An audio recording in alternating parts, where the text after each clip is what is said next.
오늘 우리에게 주신 하나님의 말씀은 사무엘상 16장 14절에서 18절까지 말씀입니다.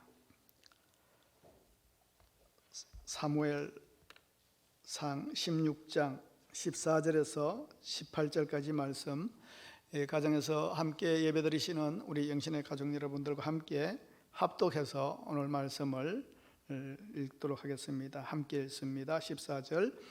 여호와의 영이 사울에게서 떠나고 여호와께서 부르시는 악령이 그를 번뇌하게 하신지라. 사울의 신하들이 그에게 이르되 보소서, 하나님께서 부르시는 악령이 왕을 번뇌하게 하온즉 원하건대 우리 주께서는 당신 앞에서 모시는 신하들에게 명령하여 수금을 잘 타는 사람을 구하게 하소서. 하나님께서 부르시는 악령이 왕에게 이를 때에 그가 손으로 타면 왕이 나으시리다 하는지라.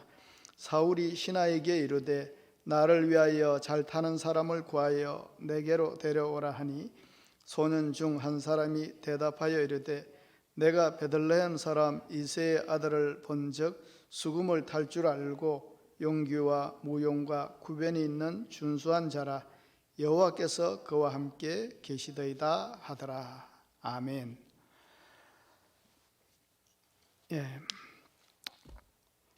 여러분이 기억하시는지는 모르겠는데 90년대 후반대에 참 인기 있었던 만화가 있었습니다. 광수생각이라고. 이 박광수라는 분이 이제 조선일보에 연재했던 만화였는데 참 짧은 만화였지만은 촌철살인 같은 그런 참 우리의 마음을 움직이는 그런 내용들이 많았습니다. 나중에는 인기가 많아서 책으로까지 나왔는데 그 책 중에 이런 내용이 있었습니다. 이제 두 남녀의 대화 내용인데요. 한 여자에게 끈질기게 청혼하는 남자가 있었습니다. 그런데 이 청혼을 받은 여자는 남자의 청혼을 받아들일 마음이 없습니다. 남자가 말합니다. 우리 아버지는 유명한 변호사의 빌딩이 2채나 있고 나는 명문대를 나왔고 또 지금 대기업에 다니고 게다가 나는 삼형제 중에 막내고 세상이 모두 선호하는 조건을 다 갖추는데 그런데 왜 내 청혼을 받아주지 않는 거냐, 내 배경과 내 스펙이 마음에 안 드는 거냐, 이렇게 질문을 합니다. 남자 상황에서는 내가 다 갖추었는데 왜 내 마음을 받아주지 못하고 청혼을 받아주지 못할까 의아해서 하는 소리였겠죠. 여자가 그 얘기를 물끄러미 듣다가 그런 얘기해요. 남자가 뭐라고 그랬어요? 내 배경과 스펙이 마음에 안 드는 거냐? 이 정도면은 세상에 누구도 마다하지 않고 다 선호하는 배경인데, 여자가 하는 말이 나는 네 스펙과 배경이 마음에 들어. 그런데 네가 마음에 안 들어.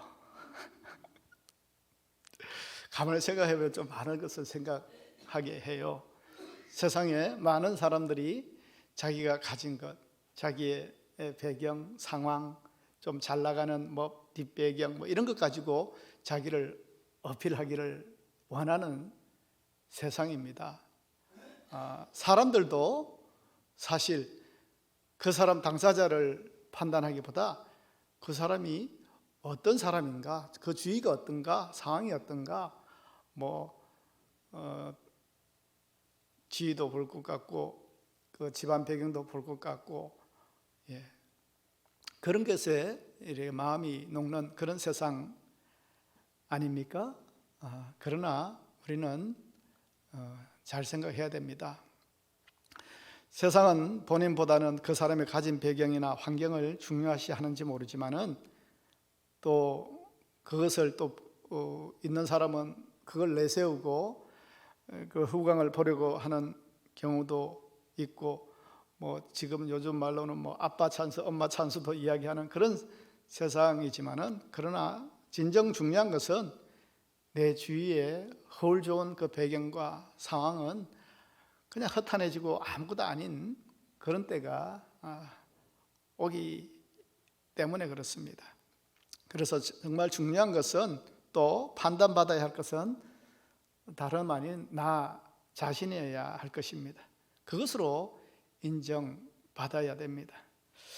우리는 남의 인정을 받고자 하는 그런 본성이 있습니다. 남한테 인정받고 싶어하는 그런 마음이 있어요. 제가 좀 확인을 못 해봐서 그런데 이 관심충이란 말이 있잖아요. 정확한 뜻은 전 잘 모르겠어요. 관심 받고 싶어하는 그런 사람을 관심충이라 부르는지, 아무튼 그러나 누구에게나 있는 본성입니다. 남이 나를 인정해주고 남이 나의 가치를 존중해 주기를 바라는 이 본능이 있기 때문에 우리는 주의를 많이 의식합니다. 잘 보이려고도 하고요. 또 부지런히 또 보여지기 위해서 노력도 하고 이름을 남기려고 또 수고도 합니다. 사람들의 인기를 먹고 사는 연예인들이 가장 두려워하는 것이 잊혀지는 가는 것이라고 하지 않습니까?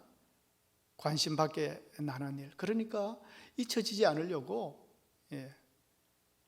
악플이라도 받고 싶어하는 게 그 사람들의 심리라고 그렇게 이야기하는 것도 들었습니다. 잊혀지지 않으려고, 이슈가 되려고 무풀보다는 악플이 낫다고 스스로 말하는 세상입니다. 그런데 우리가 놓치고 있는 게 있습니다.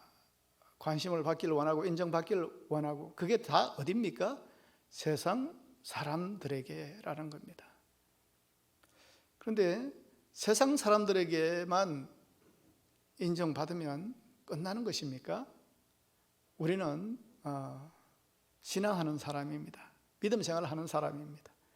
진정 우리가 인정받아야 되는 분은 하나님이십니다. 하나님을 모르는 사람들이 세상에 인정받으려고 이렇게 노력하는 것은 이해한다고 치고, 하나님을 아노라 하면서도 사실은 하나님보다는 세상 사람들에게 인정받으려고 하는 그런 신앙인들이 없지 않아 많습니다. 하물며 예수님께서도 바리새인들에게, 바리새인 그러면 여러분 이렇게 부정적인 이미지로 이야기하지만 그 사람 대단했던 사람들입니다. 신앙 하나로, 경건 하나로 그 시대에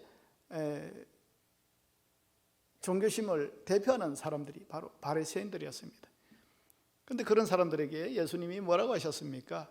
주여 주여 하더라도 내가 너를 모른다 할 거다. 우리 주님께서 왜 우리를 모르시겠습니까?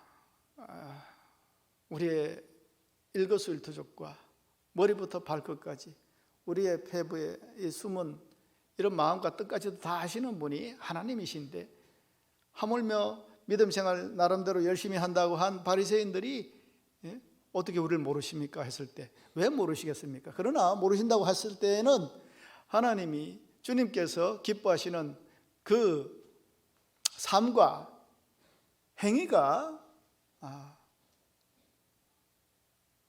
불려지지 않았기에, 인정되지 않았기에 하나님께서 모른다고 하시는 그런 말씀 아니겠습니까?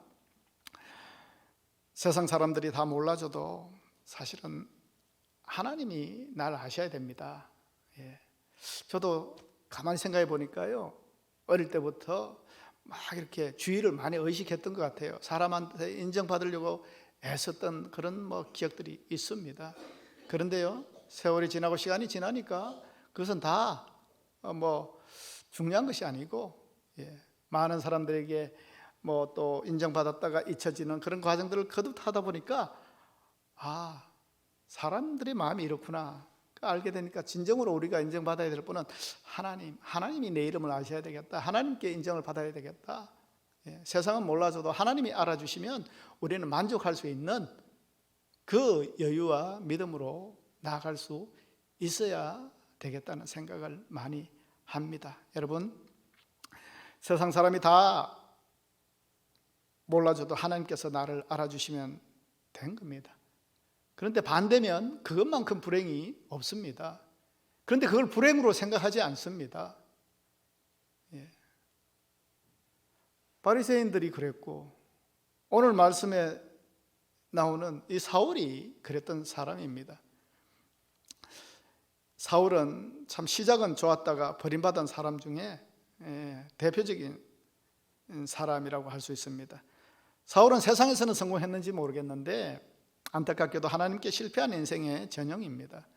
아마 구약의 인물 중에 이 사울만큼 비참한 인물이 있을까 그런 생각도 듭니다. 여러분, 유시유종이 썩 드무어 누가 한 말입니까? 월남 이상재 선생님이 한 얘기입니다. 이 말은 사람들이 일은 시작을 잘하면서도 그 일을 끝까지 마무리하는 사람은 보기 힘들다 하는 그런 뜻이고, 또 초심을 잃었을 때도 이 말을 씁니다. 교만해지면서 겸손을 잃었다, 이럴 때 유시유종이 썩 드물다 하는 말을 씁니다. 사울은 이렇게 유시유종이 썩 드문 전형적인 사람으로 인생을 마감합니다. 평범했던 사람이 한 나라의 왕이 됐다는 것, 그것도 한 민족의 초대 왕이 되었다는 것은 대단히 출세한 것 아닙니까? 그럼에도 불구하고 성경을 알고 믿음 생활을 하는 사람들은 누구도 그 사울의 인생을 성공했다고 생각하지 않습니다. 왜냐하면 하나님께 버림받은 인생으로 끝났기 때문에 그렇습니다. 오늘 말씀 14절을 보십시오. 여호와의 영이 사울에게서 떠나고 여호와께서 부리시는 악령이 그를 번뇌하게 한지라.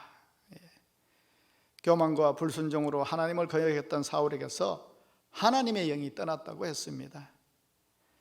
하나님의 영이 사울에게서 떠났습니다. 더 정확하게 말하면 사울에게서 하나님의 은혜를 거두어 가신 것입니다. 하나님이 사울과 함께 하시기를 원하지 않으셨습니다. 뭐 때문이겠습니까? 그의 불순종과 그의 교만 때문 아니겠습니까? 사울에게 가장 나쁜 상황이 임한 겁니다. 전혀 딴 것은 뭐 변함이 없습니다. 왕의 위치도 변함이 없습니다. 권력과 누리는 호요식도 전혀 변함이 없습니다. 그런데 보이지 않는 하나님은 그에게서 떠나셨습니다. 우리가 이렇게 오늘 말씀 가운데 염두에 둬야 할 것은, 이렇게 하나님이 함께 하시기도 하지만은 하나님이 떠나시기도 하시는구나 하는 것을 우리는 알아야 됩니다. 우리는 하나님이 늘 함께 하시면 그렇게 하셔야죠. 늘 함께 하시기를 기도해야 되고. 그런데 오늘 말씀해 보면은 하나님이 떠나시기도 하시는구나, 그것 우리가 오늘 말씀 가운데에 확실하게 확인해야 됩니다. 한편으로 여호와의 신이 사울에게서 떠났다는 말은 사울에게도 하나님과 동행하며 하나님의 은혜가 그에게 머물렀던 적이 있었다 하는 말이 됩니다. 여러분, 오늘 등장하는 이스라엘 왕, 초대 왕 사울은요, 우리가 잘 알듯이 처음에는 참 괜찮은 사람이었습니다. 처음부터 그렇게 교만한 사람, 하나님의 뜻에 어긋난 짓을 하는 사람이 아니었다는 겁니다. 사울이 처음 등장하는 사무엘상 9장 2절에 보면 이렇게 기록되어 있어요. 기스에게 아들이 있으니 그의 이름은 사울이요 준수한 소년이라.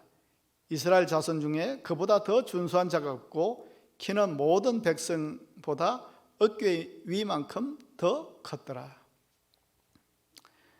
여러분, 사울은요 유복한 가정에서 자랐을 뿐만 아니라 준수한 소년이었다라고 기록하고 있습니다. 여기 준수하다는 말은요, 우리가 흔히 생각하는 잘생겼다는 말 이상입니다.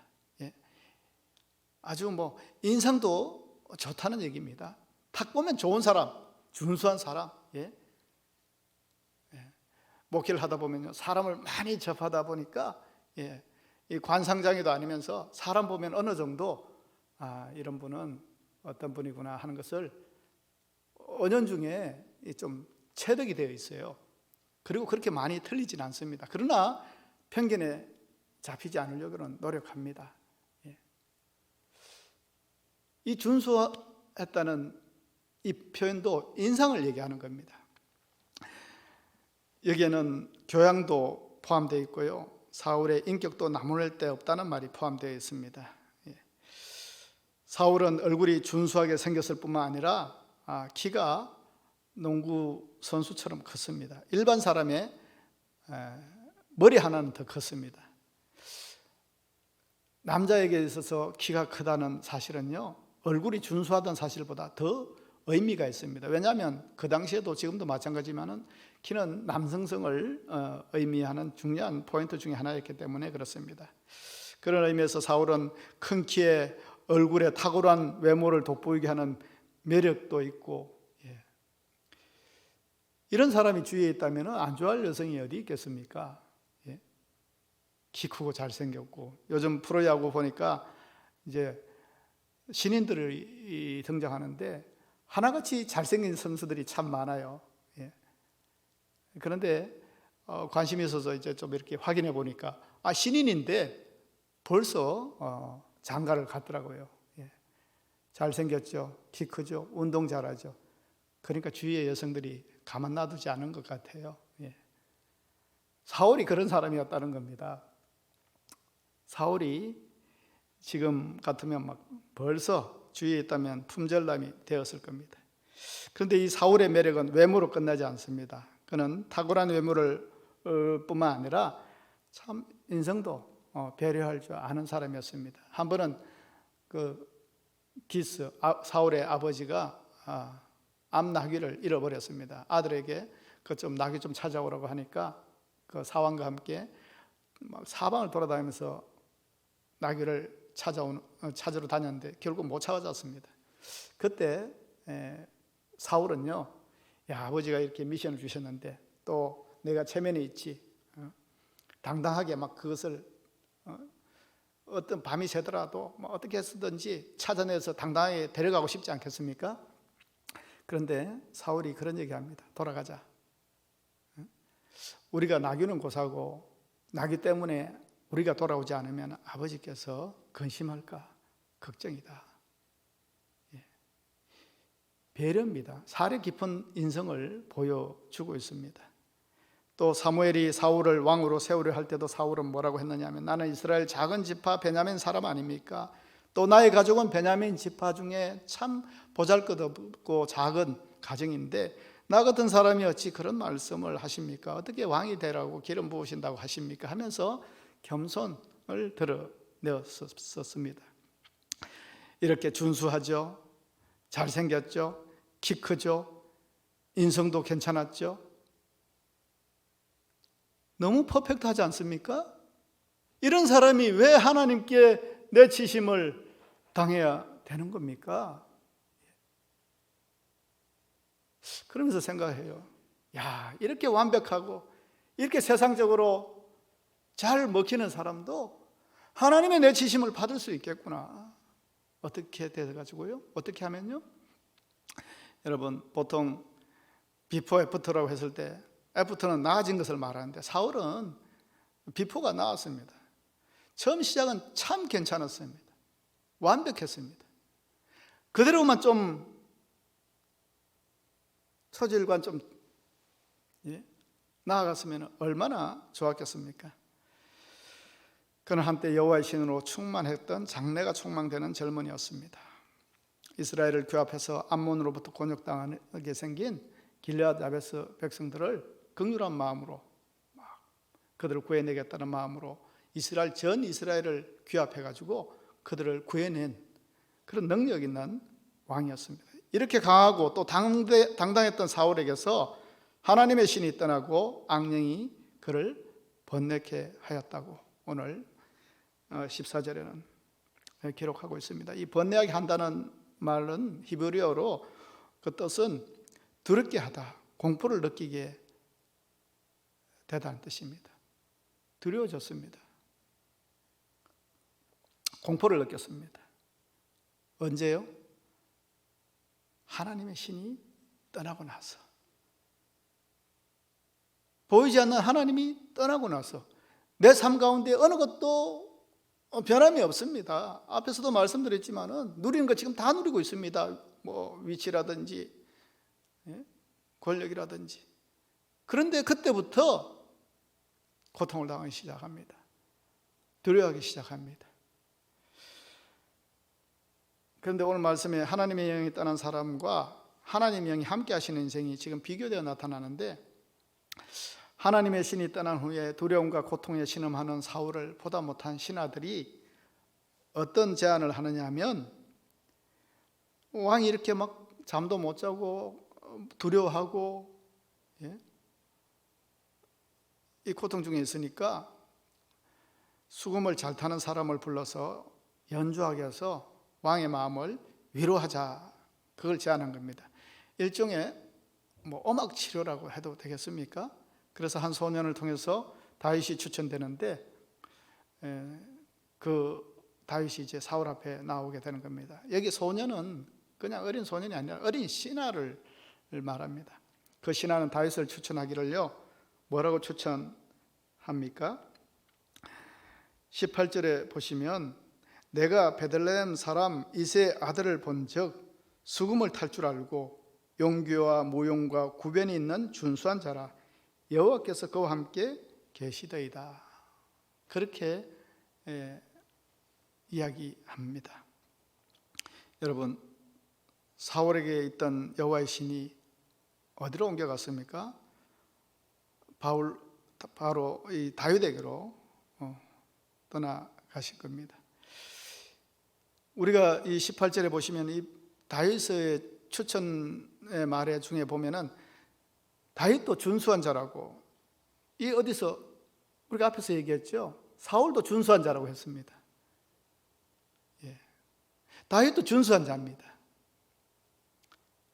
여기에 더하여서 다윗은 여호와의 신이 함께한 자라고 덧붙여졌습니다. 어떻게 보면 사울과 다윗은 참 첫 시작은 동일한 첫 마음이 있었다고 할 수 있습니다. 그러나 하나님의 신이 떠난 이 사건으로 사울의 인생에 있어서는 이때부터 사울의 인생은 비극으로 치닫게 됩니다.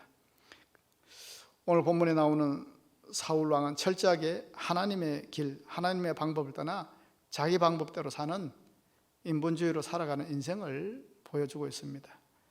그런 사울을 하나님이 함께 하지 않으셨다고 했습니다. 왕의 위치에 올라서서 호령하는 위치에 있었지만은 결국 하나님의 버림을 받았습니다. 세상에 모든 것을 다 가지고 있습니다. 명예도 있고 부도 있고 세상의 칭송도 여전한데, 성공처럼 보여도 완전한 성공이 아닌 것을 우리는 발견하고 있습니다. 뭐가 하나 결핍되었기 때문에 그렇습니까? 하나님이 함께 하지 않는 인생이었기 때문에 그렇습니다. 세상에 하나님을 모르는 사람은 하나님이 함께 하시는지 안 하시는지도 상관없이 살아갑니다. 그죠? 그러나 하나님을 아는 인생 가운데서도 하나님이 함께 하시는 것이 이렇게 중요한 것인가 놓치고 사는 신앙인들도 많다는 겁니다. 왜 그렇습니까? 하나님이 함께 하시는 것은 즉각적으로 공감하지 못하기 때문에 그런 것 같습니다. 그러나 인간의 반응은 즉각적이잖아요. 육감적이잖아요. 바로바로 막 이렇게 체크할 수 있잖아요. 그러니까 누구를 만족시킵니까? 세상을 만족시키고 사람을 만족시키기에 연연합니다. 그러다 보니까 하나님이 우선순위에서 밀려나시는 겁니다. 사울이 불순종해서 제사 드리려고 하는데 먼저 그냥 사무엘이 오기 전에 자기가 제사 드렸지 않습니까? 사무엘이 화가 많이 났습니다. 어떻게 그렇게 하나님의 순종하지 못하는가? 그래서 돌아가려고 할 때 사울이 사무엘의 바지가랑이를 잡고 늘어졌습니다.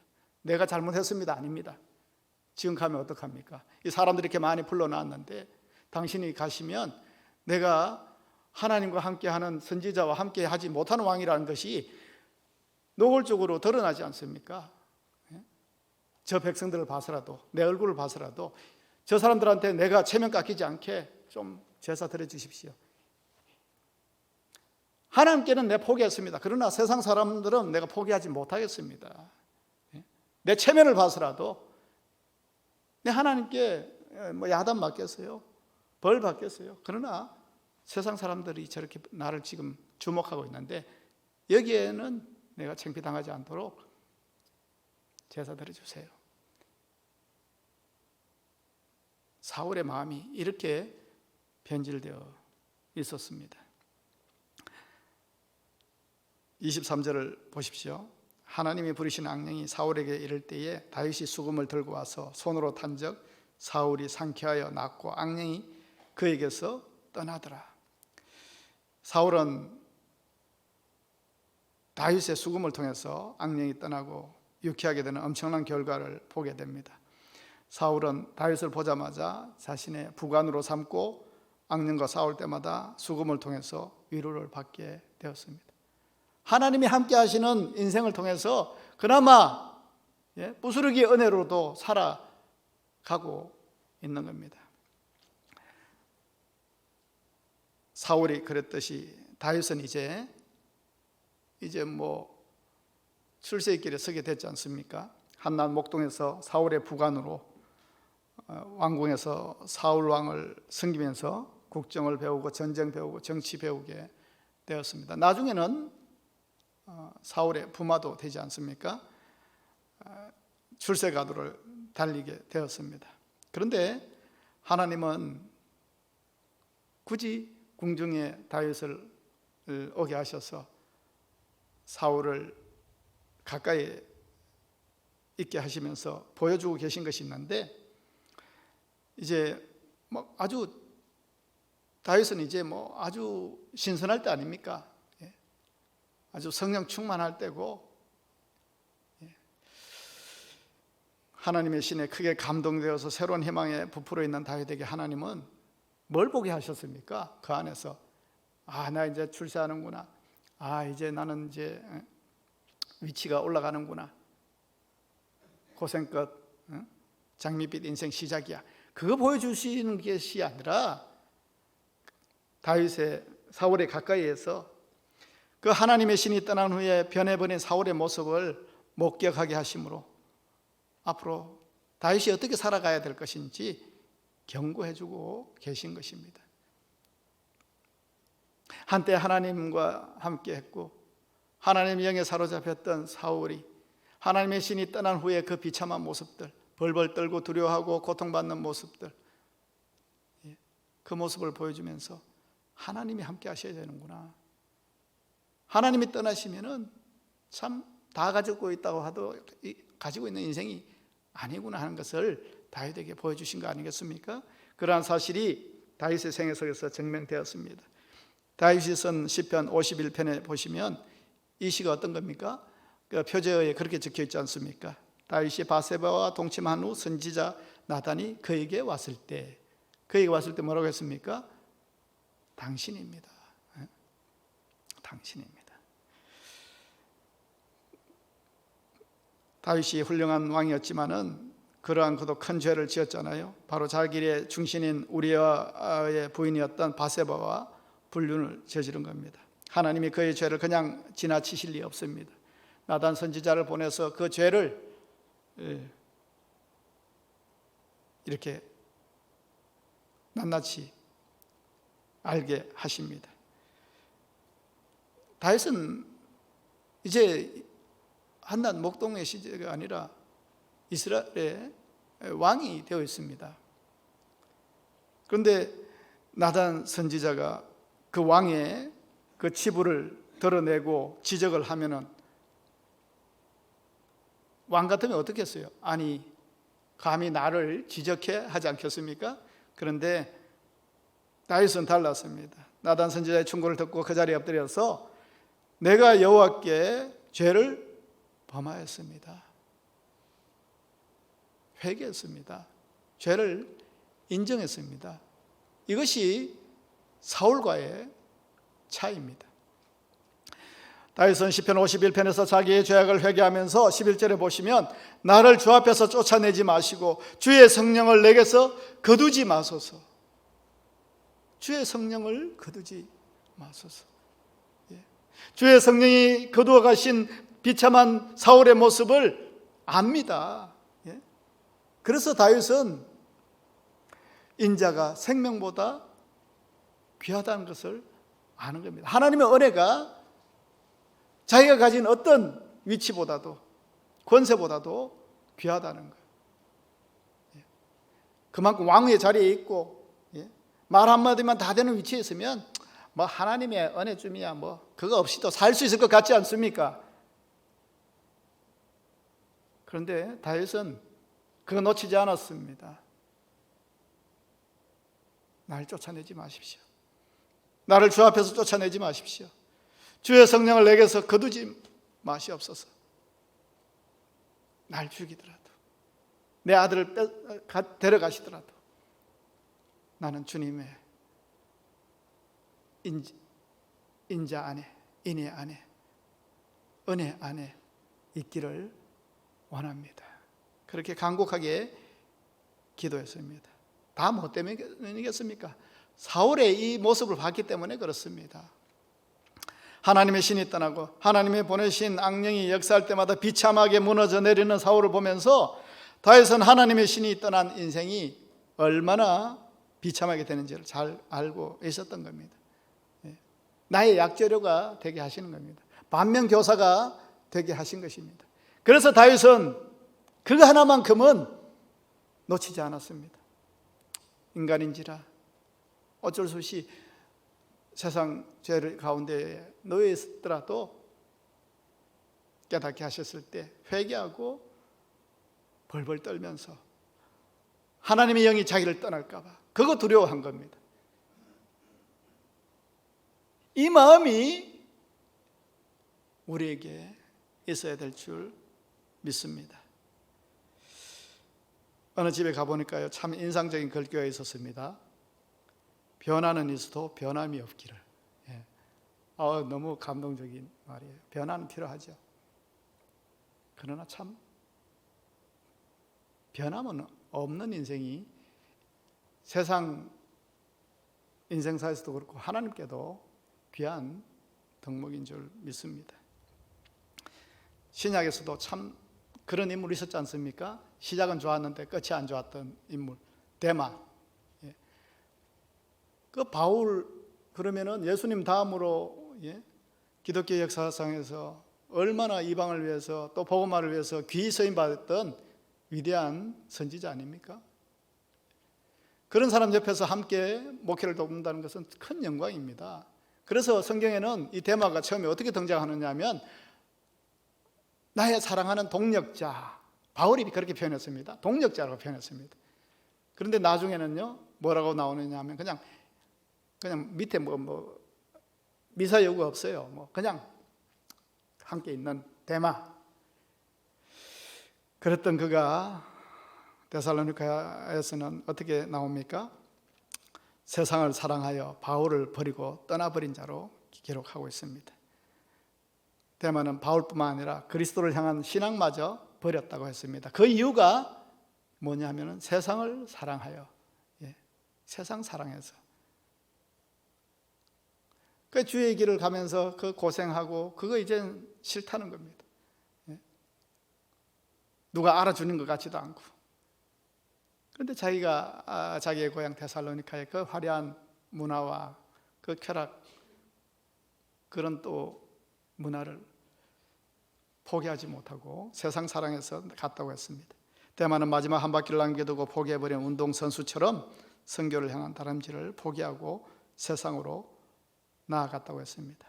그래서 이 데마도 신약에서는 아주 퇴보의 상징입니다. 영적으로 시작했는 것 같지만은 결국 육으로 전락해버린 사람, 유시유종이 썩드문 용두삼위격이 되어버린 사람입니다.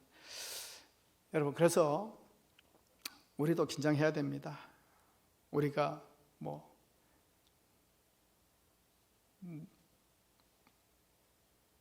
그 사울이나 다윗처럼 왕이든 목사든 장로든 권사든 그 중요한 것이 아닙니다. 하나님은 우리의 배경과 환경을 고려하지 않으십니다. 얼마나 위치가 있고 배경이 있고 권력이 있고 사람들이 알아주는가? 사람들은 그거 알아주는 것 같아요. 그러니까 그렇게 연연하죠. 그러나 하나님은 단지 그 사람만을 주시하시고 판단하십니다. 하나님이 함께하는 사람인가가 중요한 겁니다.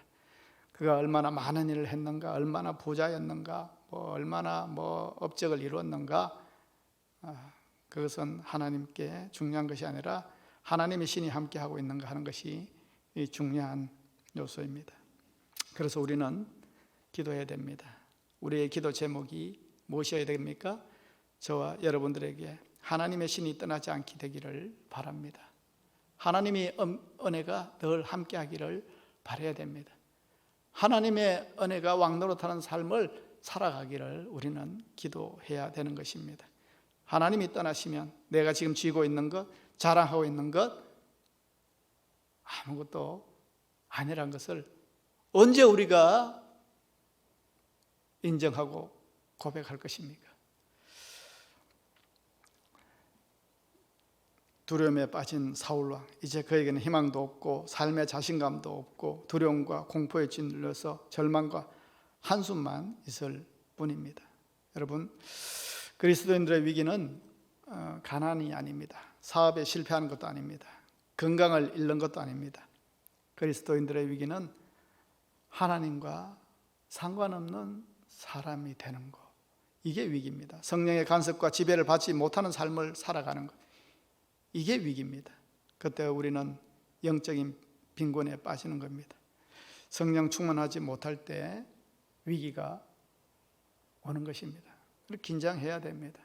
얼마나 우리를 느슨하게 하고 믿음에서, 신앙에서, 예배에서 떠나게 하는 그런 분위기 속에서 우리가 살아가지 않습니까?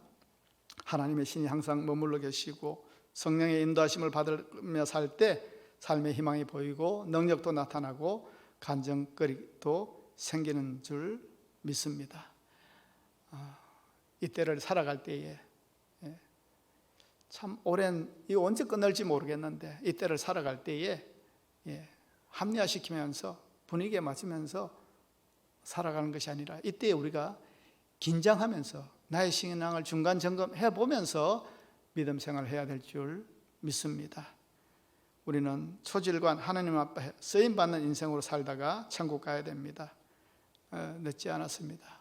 오늘을 돌아보면서 하나님의 나라에 성공하는 인생으로 살아가기를 늘 다짐하며 쳐서 복종시키며 나아갈 때에 우리의 끝은 하나님이 칭찬하시는 끝으로 맺어질 줄 믿습니다. 기도하겠습니다. 하나님 아버지, 감사를 드립니다. 무릇 사람을 믿으면 실망할 수밖에 없지만 육신으로 힘을 삼고 마음이 하나님께서 떠나는 사람은 하나님이 기뻐하지 않은 줄 믿습니다. 하나님을 의지하며 하나님을 의뢰하는 사람은 또한 복을 받을 줄 믿습니다. 우리가 늘 하나님이 축복하시는 자리에 있게 하시고 하나님이 찾으시는 자리에서 발견되어지는 우리의 믿음이 될 수 있도록 주님 함께하여 주시옵소서. 우리에게 믿음에 믿음을 더하여 주시고 우리 앞에 당한 모든 문제 앞에 담대함으로 이기며 나아가는 힘을 허락하여 주시옵소서. 주님과 늘 교제하는 가운데에 동행하는 가운데에 그 힘을 잃지 않게 하시고 과거의 믿음에 안주하지 않게 하시며 지금 결산하자 하실 때에도 주저없이 나아갈 수 있는 우리의 믿음의 현주소가 되게 주님 인도하여 주시옵소서. 이 단순한 신앙의 진리 안에 든든히 서 있는 우리의 참된 믿음이 되게 하시고 하나님을 나의 아버지라고 부를 수 있는 친밀함으로 나아갈 수 있는 우리의 믿음으로 승리하는 저희들이 되게 주님 축복하여 주시옵소서. 감사드리며 예수님의 이름으로 기도합니다. 아멘.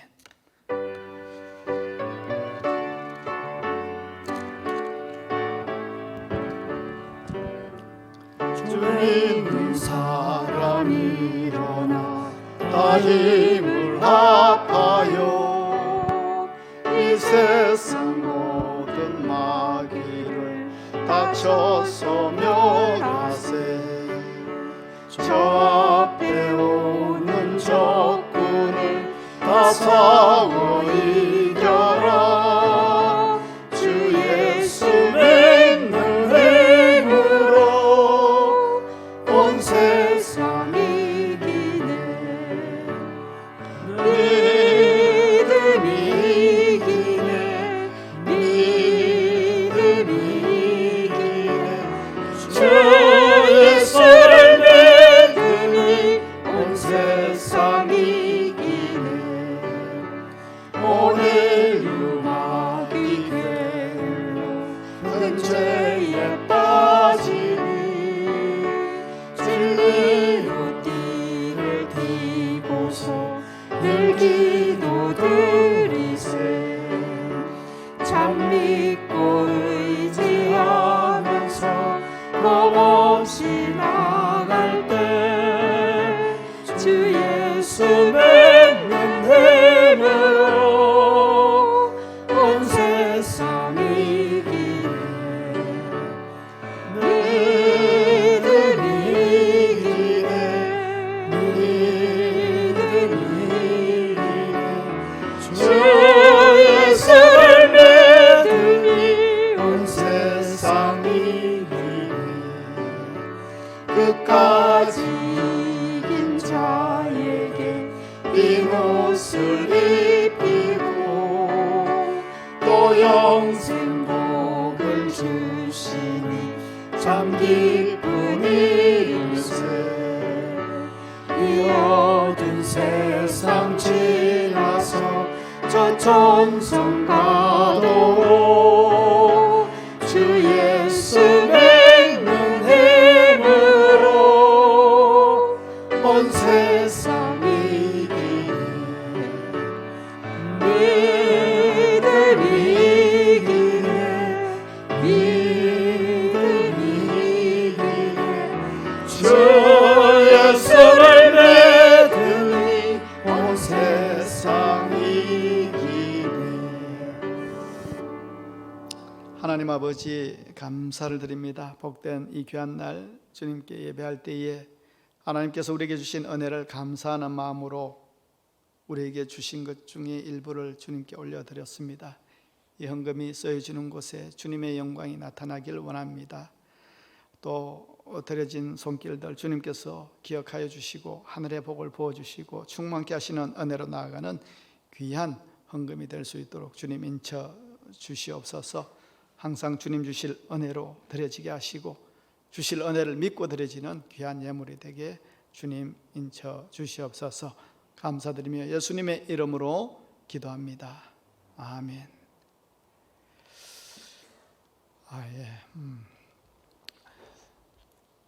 이 코로나 사태가 언제 진정국면에 들어갈지 참 걱정인데 위에서 기도도 하시되 또한 우리의 믿음을 돌아보면서 항상 긴장 가운데 있도록 열심으로 깨어서 믿음 생활하시는 여러분들이 다 되시기를 축복합니다. 우리 서로 인사하겠습니다. 사랑하고 축복합니다. 예, 사랑하고 축복합니다. 한 주 동안 또 건강하시기를 바랍니다. 다 같이 일어나셔서 635장 찬양하겠습니다.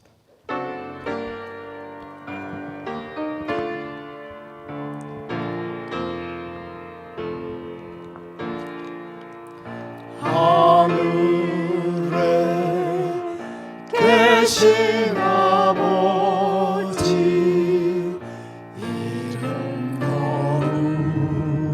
거룩하사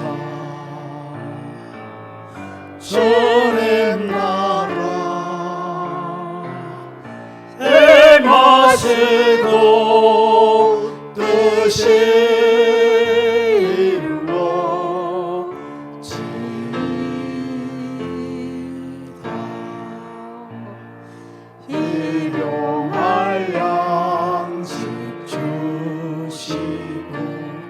우리들의 큰 죄 다 용서하시고 또 시험에 들게 하시고 악에서 구원하사